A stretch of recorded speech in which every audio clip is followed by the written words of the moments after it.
కైలాసంలో వినాయకుడు మరియు కార్తికేయుడు ఆడుకుంటూ ఉంటారు. అలా ఆడుకుంటూ ఉండగా వారికి బాగా ఆకలి వేస్తుంది. కాని ఆ సమయంలో పార్వతీదేవి కైలాసంలో ఉండదు.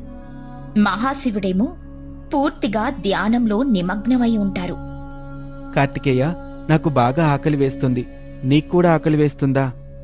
అవునన్నయ్య, నాక్కూడా ఆకలిగా ఉంది. పద, ఇప్పుడే మనం అమ్మ దగ్గరికి వెళ్దాం. అమ్మ మన కోసం ఏదైనా ఆహారాన్ని తప్పకుండా వండి ఉంటుంది. వినాయకుడు అలాగే కార్తికేయుడు వంటగది వద్దకు వెళ్తారు. కాని వంటగదిలో పార్వతీదేవి కనిపించదు. అరే, నేను ఈ విషయాన్ని మర్చిపోయాను.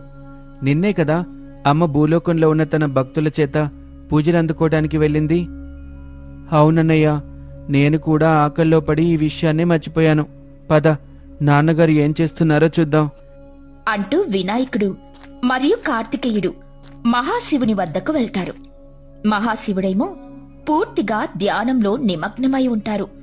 నాన్నగారు ధ్యానంలో ఉన్నారు. ఇప్పుడు నాన్నగారితో మాట్లాడడం కష్టం. కానీ మరోవైపు నాకేమో బాగా ఆకలిగా ఉంది. అవునన్నయ్య, ఇప్పుడు మనకి ఇష్టమైన ఆహారాన్ని ఎవరు వండి పెడతారు? అలా వినాయకుడు మరియు కార్తికేయుడు ఆలోచిస్తూ ఉంటారు. ఇంతలో వారికి అటువైపుగా నంది వెళ్తూ కనిపిస్తాడు. నంది, మా ఇద్దరికి బాగా ఆకలిగా ఉంది. దయచేసి మీరు మాకు వంట వండి పెట్టచ్చు కదా? అయ్యో, ఆకలిగా ఉందా? నాకేమో పెద్దగా వంట రాదు. నేను పార్వతీమాతంత గొప్పగా వండలేను. కాని మీరు ఆకలి అంటున్నారు కాబట్టి నాకు నచ్చిన రీతిలో ఆహారం వండి తీసుకొస్తాను. అలాగే, నాకేమో లడ్డూలు కావాలి. ఇక అన్నయ్యకేమో కుడుములు కావాలి. వెంటనే వీటిని వండి తీసుకురండి. అలా వినాయకుడు మరియు కార్తికేయులు ఇద్దరూ చెట్టు కింద కూర్చొని ఆట్లాడుకుంటూ ఉంటారు. మరోవైపు నంది పిల్లల ఆకలి తీర్చడం కోసం వంటగదిలోకి వెళ్తాడు. ఎప్పుడూ లేనిది వినాయకుడు, కార్తికేయుడు ఆకలి అన్నారు. వారి ఆకలి తీర్చాలి.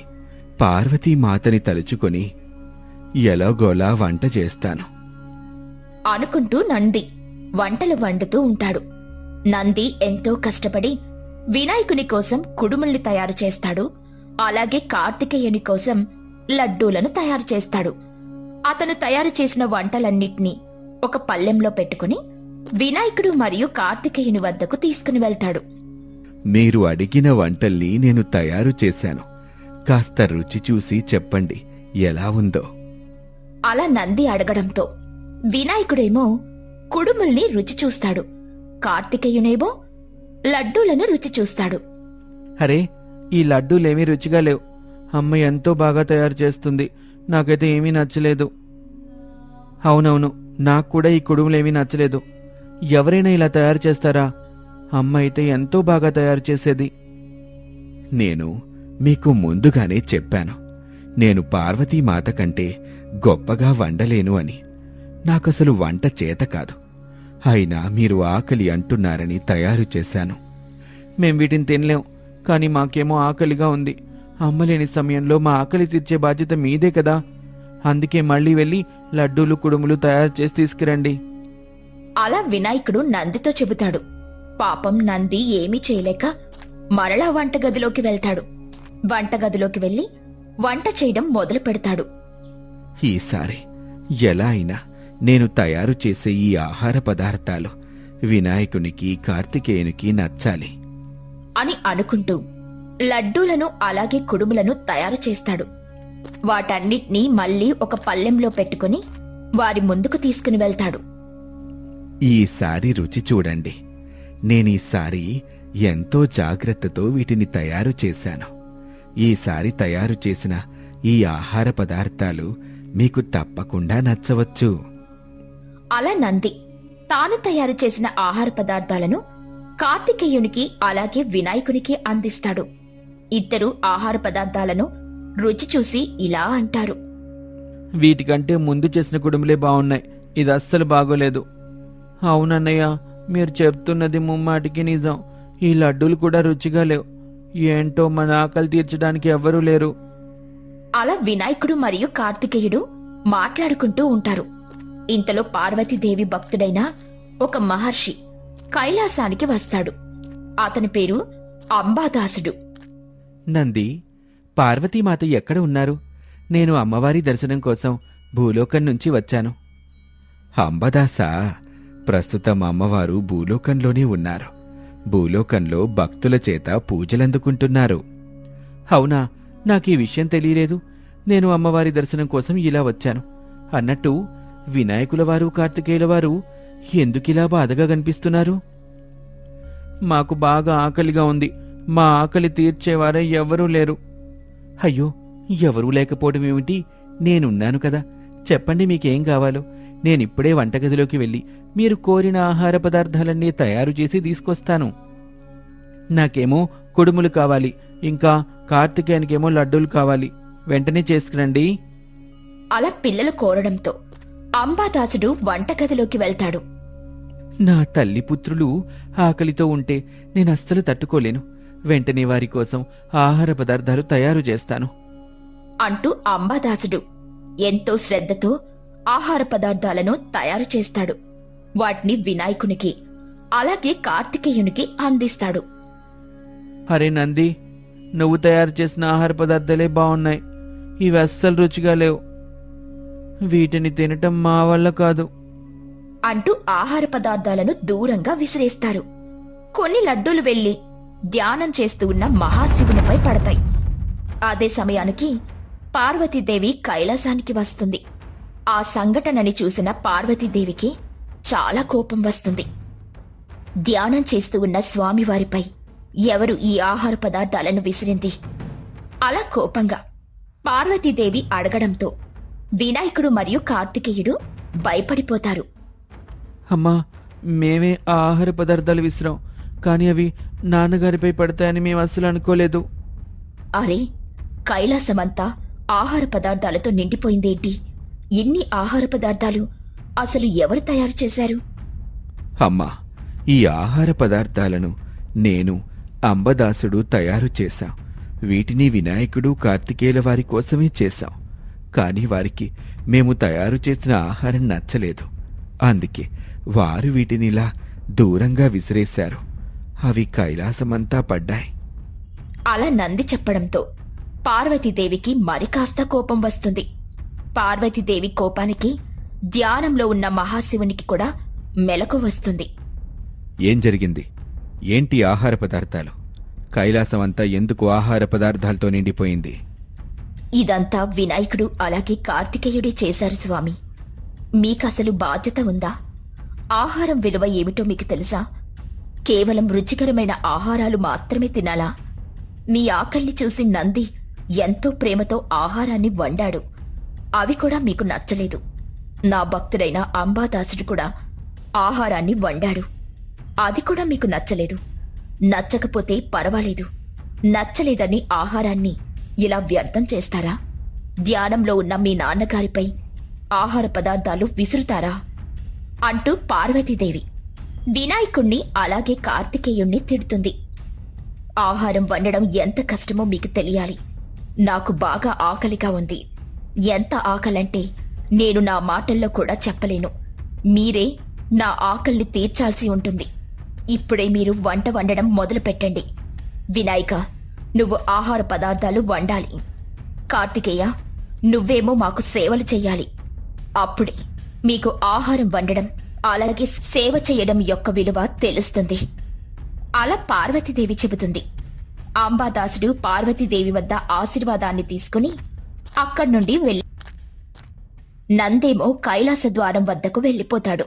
ఇక వినాయకుడు మరియు కార్తికేయుడు ఇద్దరూ ఆహారం వండే పనిని మొదలు పెడతారు. పార్వతీదేవి మరియు మహాశివులు వారు ఇద్దరూ ఆసనంపై నిద్రపోతూ ఉంటారు. కార్తికేయుడేమో ఒక విసనకర్రని ఊపుతూ తల్లి అలాగే తండ్రికి సేవలు చేస్తూ ఉంటాడు. మరోవైపు వినాయకుడేమో లడ్డూలను, కుడుములను తయారు చేస్తూ ఉంటాడు. ఏమో అనుకున్నాను గాని ఆహారం వండటం అంత సులువైన పని కాదు కార్తికేయ. అవునన్నయ్య, సేవ చేయటం కూడా అంత సులువైన విషయం ఏమీ కాదు. అందుకు ప్రేమ, భక్తి చాలా అవసరం. అమ్మ చెప్పింది నిజమే. పని చేసేంత వరకు ఆ పని యొక్క కష్టం అలాగే ఆ పని యొక్క విలువేంటో మనకు తెలియదు. అలా కార్తికేయుడు తల్లిదండ్రులను సేవించుకుంటూ ఉంటాడు. మరోవైపు వినాయకుడు ఎంతో కష్టపడి ఆహార పదార్థాలను తయారు చేస్తాడు.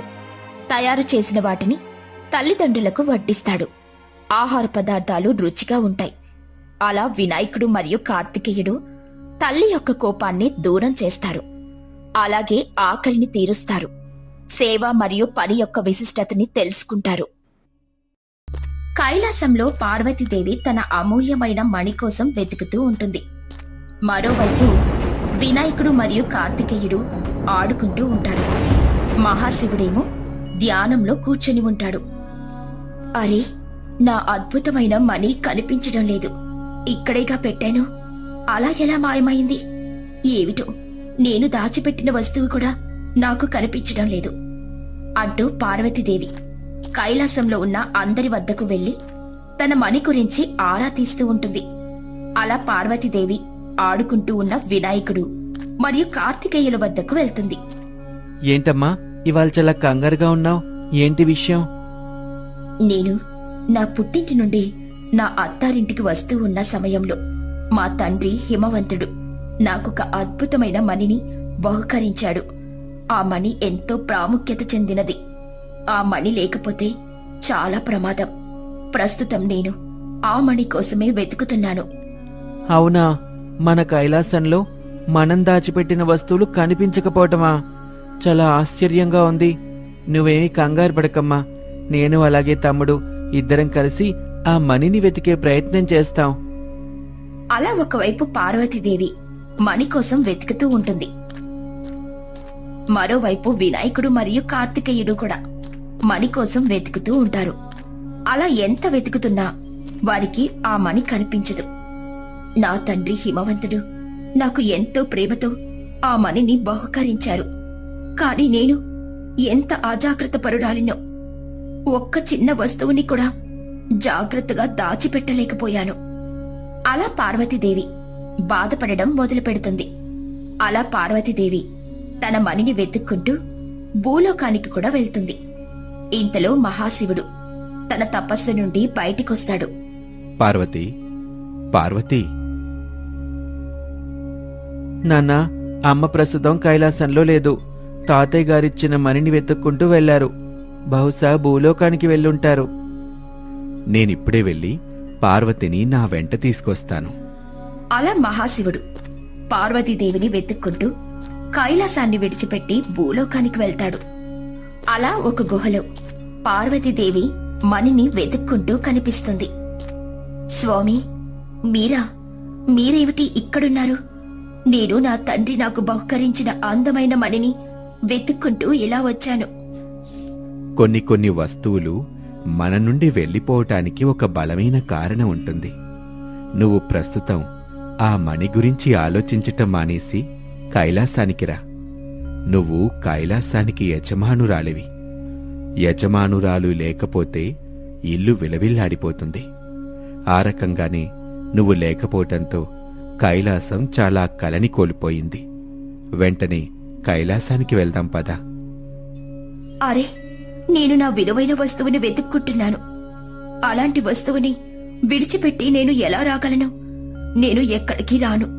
నా తండ్రి నాకు బహుకరించిన ఆ వస్తువు దొరకకపోతే నేను ఎప్పటికీ ఇంటికి రాను. అలా పార్వతీదేవి చెప్పడంతో మహాశివునికి చాలా కోపం వస్తుంది. నీకు నీ కుటుంబం అవసరం లేదన్నమాట. కుటుంబం కంటే నీకు ఆ మణి విలువ ఎక్కువగా కనిపిస్తున్నట్టుంది. సరే, ఇప్పటికిప్పుడే నువ్వు నీ గతాన్ని మర్చిపోయి ఆ మణిని వెతుక్కుంటూ ఎక్కడే బ్రతుకు. అలా మహాశివుడు పార్వతీదేవితో చెబుతాడు. మహాశివుడు అలా చెప్పడంతో పార్వతీదేవి గతాన్ని మర్చిపోతుంది. అలా అని ఒక సాధారణ స్త్రీలా మారిపోతుంది. పాపం పార్వతీదేవి తన శక్తులను కూడా కోల్పోతుంది. ఆకలి, నిద్ర వంటి వాటి బారిన పడి నీరసించిపోతుంది. పార్వతీదేవి కుటుంబాన్ని మర్చిపోయినా మణి గురించి మాత్రం బాగా గుర్తుంటుంది. ఎవరిని నేను ఎందుకిక్కడున్నాను? వెంటనే నేను నా మణిని వెతకాలి. అలా పార్వతీదేవి పాపం ఆకలితో ఎంతో బాధపడుతూ మణిని వెతుక్కుంటూ ఉంటుంది. మరోవైపు వినాయకుడు మరియు కార్తికేయుడు తల్లిని చూసి ఎంతో బాధపడుతూ ఉంటారు. అమ్మ ప్రస్తుతం గతాన్ని మర్చిపోయింది. అవును, నాన్నగారి శాపం కారణంగా గతాన్నైతే మర్చిపోయింది కానీ ఆ మణిని మాత్రం మర్చిపోలేదు. అమ్మని నేను ఇలాంటి పరిస్థితుల్లో చూడలేకపోతున్నాను కార్తికేయ. మనం అమ్మకు సహాయం చేయాలి. అమ్మకు గతం తిరిగి గుర్తొచ్చేలా చేసి కైలాసానికి తీసుకొని రావాలి. అవునన్నయ్య, పదండి, ఇప్పుడే మనం మారు వేషాల్లో అమ్మ దగ్గరకు వెళ్దాం. అలా వినాయకుడు మరియు కార్తికేయుడు తమ రూపాలను మార్చి సాధారణ పిల్లల్లా మారిపోతారు. అలా వారు మణి కోసం అన్వేషిస్తూ ఉన్న పార్వతీదేవి వద్దకు వెళ్తారు. పాపం పార్వతీదేవి చాలా నీరసంగా ఉంటుంది. అమ్మా, ఏంటి మీరిక్కడున్నారా? మీకోసం నేను ఊరంతా వెతుకుతున్నాను. అరే, ఎవరు నువ్వు? నన్ను అమ్మ అని పిలుస్తున్నావేమిటి? అన్నయ్య, అమ్మ మళ్ళీ గతం మర్చిపోయింది. మేమమ్మా నీ పిల్లలం. నువ్వు హఠాత్తుగా ఇంట్లో నుంచి బయటకొచ్చేశావు. అందుకు కూడా ఒక కారణం ఉందిలే. నువ్వు ఒక వ్యాధితో బాధపడుతున్నావు. నీకెవ్వరూ గుర్తుండరు. మరేమీ పర్వాలేదులే అమ్మా, మేము వచ్చేసాం కదా. ఇప్పటి నుంచి మేము నిన్ను జాగ్రత్తగా చూసుకుంటాం. అవునా, మీరు నా పిల్లలా? సరే సరే, నేనొక విలువైన వస్తువుని వెతుకుతున్నాను. మీరు కూడా ఆ వస్తువుని వెతికే ప్రయత్నం చెయ్యండి. కార్తికేయ, పద, మనం ఆ మణిని వెతుకుదాం. మణి కనిపిస్తే కాని అమ్మకి శాప విమోచనం అయ్యేలా లేదు. అలా ఆ క్షణం నుండి వినాయకుడు మరియు కార్తికేయుడు తమ తల్లైన పార్వతీదేవితో కలిసి మణిని వెతుకుతూ ఉంటారు. అలా కొంత సమయానికి పార్వతీదేవి ఆకలితో కళ్ళు తిరిగి పడిపోతుంది. అరే అమ్మా, ఏమైంది నీకు? ప్రస్తుతం అమ్మ దేవతా స్త్రీ కాదు కార్తికేయ, ఒక సాధారణ స్త్రీ. అందుకే ఆకలితో నీరసించిపోయి ఇలా కళ్ళు తిరిగి పడిపోయింది. నేనిప్పుడే రకరకాల ఆహార పదార్థాలు మాయ చేసి సృష్టిస్తాను. అలా వినాయకుడు క్షణాల్లో మాయ చేసి రకరకాల ఆహార పదార్థాలను సృష్టిస్తాడు. ఇక కార్తికేయుడేమో తల్లిని ముట్టుకోగానే తల్లికి మెలకువ వస్తుంది. అమ్మా, నువ్వు ఆకలితో ఉన్నావని తెలిసి నేను అలాగే తమ్ముడు ఇంటికి వెళ్ళి ఇదిగో నువ్వు తయారు చేసిన ఆహార పదార్థాలు తీసుకొచ్చాం, తినమ్మా. అలా వినాయకుడు చెప్పడంతో పార్వతీదేవి ఆహార పదార్థాలను తినడం మొదలు పెడుతుంది. అరే, ఈ ఆహార పదార్థాలను నేనే తయారు చేశానా? చాలా రుచిగా ఉన్నాయి. అలా పార్వతీదేవి ఆహార పదార్థాలన్నిటినీ తిని తన ఆకలిని తీర్చుకుంటుంది. అలా ఆకలి తీరగానే తిరిగి పార్వతీదేవి మళ్లీ తన మణిని వెతకడం మొదలు పెడుతుంది. అలా వెతుకుతూ ఉండగా వర్షం మొదలవుతుంది. అయ్యయ్యో, వర్షం మొదలైంది. పదమ్మా, ఏదైనా చెట్టు కిందకి వెళ్ళి మనల్ని మనం కాపాడుకుందాం. అలా వినాయకుడు మరియు కార్తికేయుడు తమ తల్లిని తీసుకుని ఒక చెట్టు కిందకి వెళ్తారు. వర్షం మరి కాస్త పెద్దదిగా మారుతుంది. ఆ చెట్టు వినాయకుణ్ణి అలాగే కార్తికేయుణ్ణి అలాగే పార్వతీదేవిని చూసి ఇలా అనుకుంటుంది. సాక్షాత్తు జగన్మాత గతాన్ని మర్చిపోయి ఎన్నో ఇబ్బందులను ఎదుర్కొంటుంది. వినాయకుడు అలాగే కార్తికేయుడు తల్లికి ఎన్నో సేవలు చేస్తున్నారు. నేను కూడా నా భక్తిని చాటుకోవాల్సిన సమయం వచ్చింది అంటూ ఆ చెట్టు ఒక్కసారిగా చాలా పెద్దదిగా మారిపోయి వినాయకుడు కార్తికేయుడు అలాగే పార్వతీదేవిని రక్షిస్తుంది. ఒక్క చుక్క నీరు కూడా చెట్టు కింద ఉన్న వారిపై పడకుండా ఆ చెట్టు కాపాడుతుంది. అరే, ఈ చెట్టు కింద నిలబడడం కారణంగా ఒక్క చుక్క నీరు కూడా నాపై పడడం లేదు. అలా వాళ్ళంతా వర్షం ఆగేంత వరకు ఆ చెట్టు కింద నిలబడి తమని తాము రక్షించుకుంటారు. ఇంతలో వర్షపు నీటిలో ఒక ఎర్రటి మణి కొట్టుకొని వస్తుంది. ఆ మణిని చూడగానే పార్వతీదేవి ఆశ్చర్యపోయి ఇలా అంటుంది. ఇదే నేను వెతుకుతున్న మణి. దీనిని నా తండ్రి నాకు బహుకరించాడు. అలా చెప్పడంతో వినాయకుడు మరియు కార్తికేయుడు ఆశ్చర్యపోతారు. అమ్మా, మీ తండ్రి గారి పేరేమిటి? అరే, నువ్వు మీ తాతగారి పేరు కూడా మర్చిపోయావా? ఆయన పేరు హిమవంతుడు. నేను హిమవంతుడి కుమార్తె పార్వతిని. అలా పార్వతీదేవికి మణిని చూడగానే గతం గుర్తుకొచ్చేస్తుంది. తల్లికి గతం గుర్తుకు రావడంతో వినాయకుడు మరియు కార్తికేయుడు ఎంతో ఆనందిస్తారు. వినాయకుడు జరిగిందంతా తల్లికి చెబుతాడు. పార్వతీదేవి కూడా ఆశ్చర్యపోతుంది. పుత్రులారా, గతం మర్చిపోయిన సమయంలో మీరు నా వద్ద ఉండి నన్ను కాపాడినందుకు మీకు చాలా ధన్యవాదాలు. మీ మేలుని నేను ఎప్పటికీ మర్చిపోలేను. పదండి, మనం కైలాసానికి వెళ్దాం. అలా పార్వతీదేవి తన కొడుకులిద్దరినీ తీసుకుని కైలాసానికి వెళ్లిపోతుంది. మహాశివుడు కూడా పార్వతీదేవిని క్షమిస్తాడు.